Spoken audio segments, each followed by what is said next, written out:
Hey everybody, Nathan here with Point Forward Physical Therapy. Today we are going to be talking about a safe way to increase your mileage if you're a runner or you're getting into running to try to decrease your risk of injury or getting a new nagging pain from increasing your running mileage. What prompted us to do this video is that we've had over 50 people complete our Century Challenge. Congratulations to you all, which means that there was a lot of people who either ran or walked over 100 miles in the months of February and March. With this, we saw a lot of different training patterns in people, or people who put off a lot of their miles until the last week. And so we just wanted to touch a little bit on what it looks like to safely increase mileage so that if you decide that running or walking is something that you want to continue doing, this is a way that you can avoid injury a little bit more. So the three things that are really important as you consider how to keep progressing your running is the total number of miles, the frequency, and the intensity. So weekly mileage is what we're going to use as our basis, which means that if we have a time from Sunday to Saturday and you run 10 miles between those two times, that's your weekly mileage.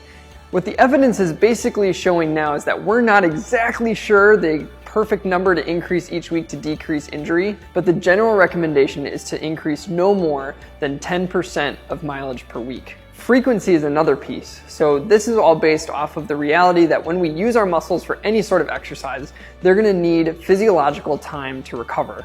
The normal amount of time for a muscle to fully recover from an exercise is about 48 hours. So that means if you ran 10 miles one week and you did it on a Monday, a Wednesday, and a Friday, and then you ran 10 miles the next week, but you ran it on a Monday and a Tuesday and a Wednesday, that's a totally different load on your body, and doing those miles closer together could actually lead to a little bit higher risk of injury because the muscles required to run haven't recovered to the point where they can bear that load again. So when it comes to frequency, if you're not already in a place where you're running every day, it's smart to consider taking at least a day off in between your running as you increase your mileage. The final factor about mileage is the intensity at which you complete those miles. So if you tend to run an 11-minute per mile pace or a 9-minute per mile pace or an 8-minute per mile pace, whatever it is, to run 10 miles at that pace is going to give you a certain load on your muscles. But let's say you go to the next week and you decide you want to run a little bit faster, and so you decide you want to run at something like 30 seconds per mile faster than you did the week before.